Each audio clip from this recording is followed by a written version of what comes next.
Andrew Heffley here with BigFunnelMarketing.com, and today's Let's Talk 3 tips for building stronger websites SEO. Now, with this particular subject, we're actually going to be discussing rich keyword placement and the different ways that you can use keyword placement inside of your website to build your organic ranking. The first thing we're going to discuss, headlines. So when creating strong search engine optimization for your website, you need to focus on placement points. Now, headlines are a great place to look as they help Google index a website by also indexing the page. An example, a page URL titles are great ways to build your website search engine optimization as discussed prior. If you use GoDaddy Website Builder, for instance, you can manage this easily by going to the dashboard and simply editing the page title or even changing the URL name. Consult your website host directions to determine the necessary steps to change the headline. It might be noteworthy to write that a good, clear headline will also help readers click your link, as some may analyze the link prior to just clicking over to it. Keywords are such a powerful tool, so use them in your headline each and every single time you can. Whenever someone goes and they type in something, write a keyword phrase, and they see those first search results pop up, you're usually going to read the highlight, the blue, and then you'll go down to what the example is. So changing that to be able to include your keyword, very powerful stuff. If you head over to BigFunnelMarketing.com, you can actually see some examples and photos that we've pieced together to show you. All right, next subject, paragraphs. Search engine optimization comes in handy when writing blogs. So the blog post is an amazing way to build strong, rich content material full of powerful keywords. Google especially, like most search engines, wants to see content relevant to your particular subject. So if you offer pressure washing services, for example, then relevant content might be how to pre-treat your driveway prior to pressure washing it. You will want to use keywords that would correlate to what your ideal client may be using to search for such a task. It is noteworthy here that blog posts that are specifically designed around answering one question will also rank higher as well on the search engine platforms, as Google is a library full of content and they are trying to guide the eager learner directly to their answer specifically. So we'll recap on this. So use keywords in your that your clients may be using in their search questions throughout your blog posts. This is going to help rank your posts and ultimately your website organically on the search engine platforms like Google.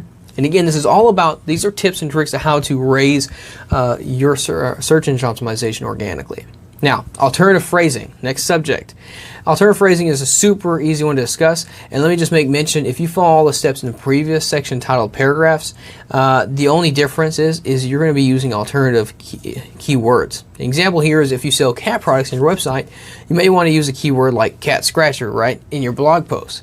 But an alternative keyword would be something like unique cat scratchers or cute cat scratchers. The reason I say this is super easy is because you really don't have to do too much brainstorming, as Google does all the brainstorming for you.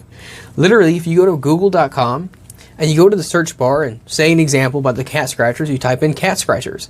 You hit enter, you get your search results, and you go all the way to the bottom, it's going to give you an alternative examples to look at. And you can pull from that and utilize that.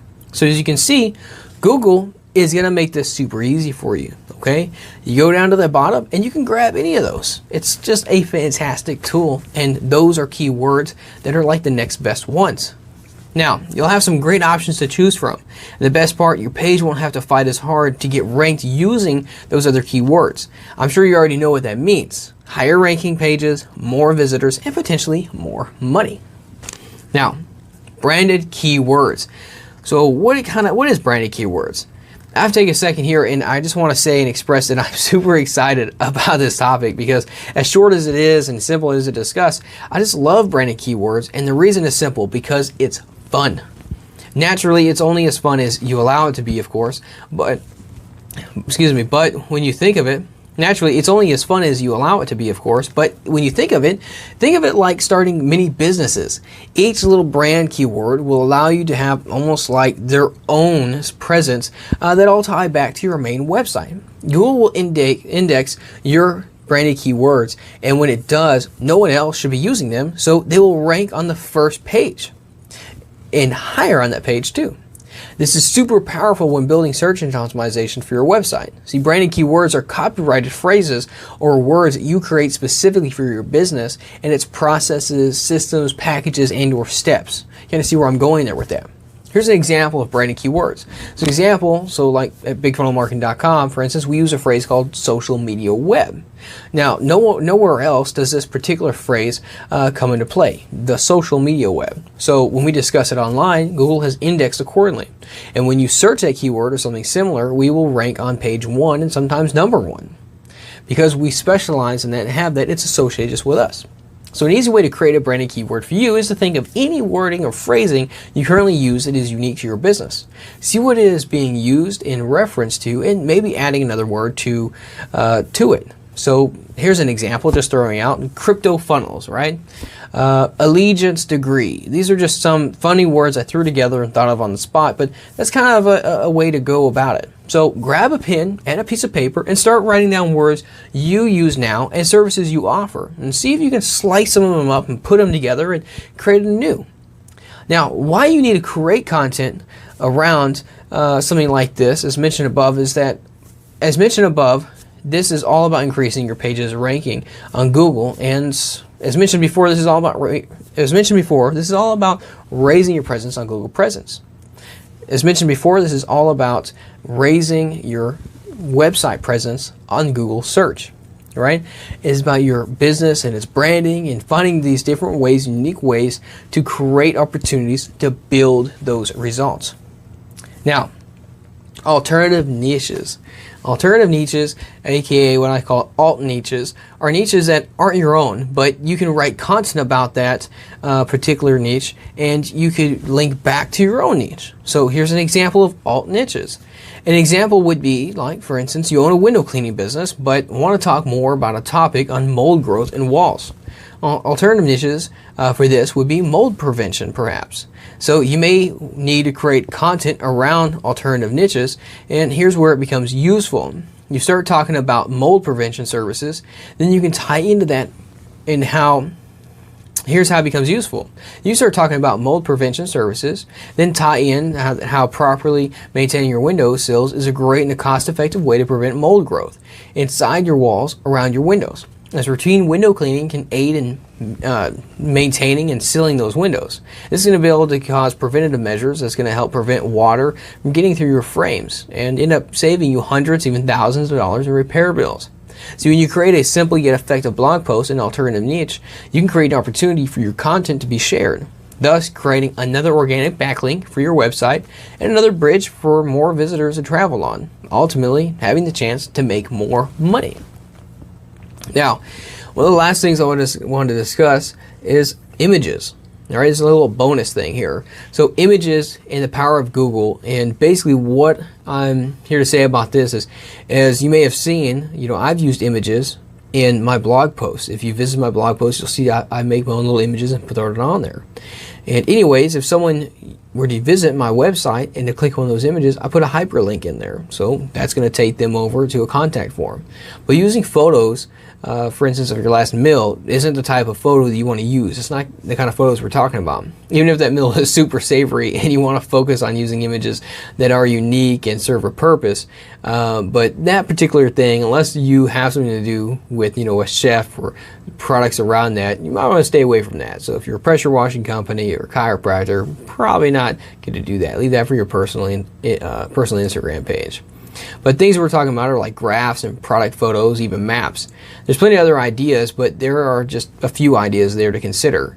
Infographics are really great, but anyways, I digress. This is the main point of this bonus section, is that the part that if any of my visitors like the post and important like an image, they can literally share that image and put that on their website and reference back to me. However, I can use Google to reverse that process and see where my images are being shared.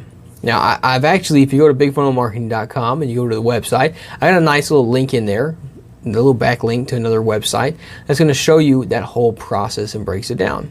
So it's a great little way to help build your backlinks. But when you go through that process, you got to visit a Ahrefs.com. When you go through that and you learn about that and you do that process, you're going to be able to actually learn about any website that's utilizing your particular content, and you can see if they backlink you, and if they don't, naturally you're going to be able to contact them and reach out to them and say, hey, can you please reference your source, right? Or you can send them a cease to desist motion there, email to help influence them otherwise.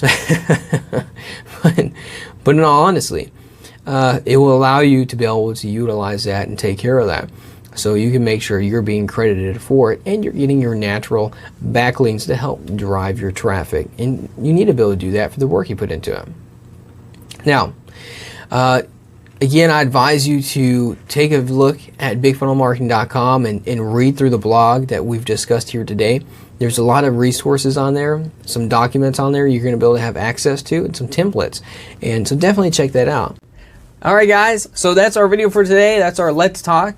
I hope you enjoyed it. If you did enjoy it and you found some good knowledge from that and were able to get some gold nuggets out of it, please hit that thumbs up, smash that subscribe button, and most importantly, hit the notification icon, because when we put out more content, you're going to be able to get that and get notified of that. So you can see more free information that we present, gain more gold nuggets, and take that back to your business and apply those things. And if you enjoyed this, definitely hit the like button. I appreciate y'all very much for taking the time, as well as talking about free information, the free content that we're putting out to give to y'all. We do offer, as you already know, free, no obligation consultations, and we love to just talk shop and just talk business. So if you just want to be able to talk shop, talk business, bounce off some ideas off of us, we'd love to be able to do that with you and just see, just to communicate with you and help you grow, because that's what it's all about, giving back and helping one another. Am I right? All right, I appreciate y'all very much. Have an exceptionally well day. Talk soon.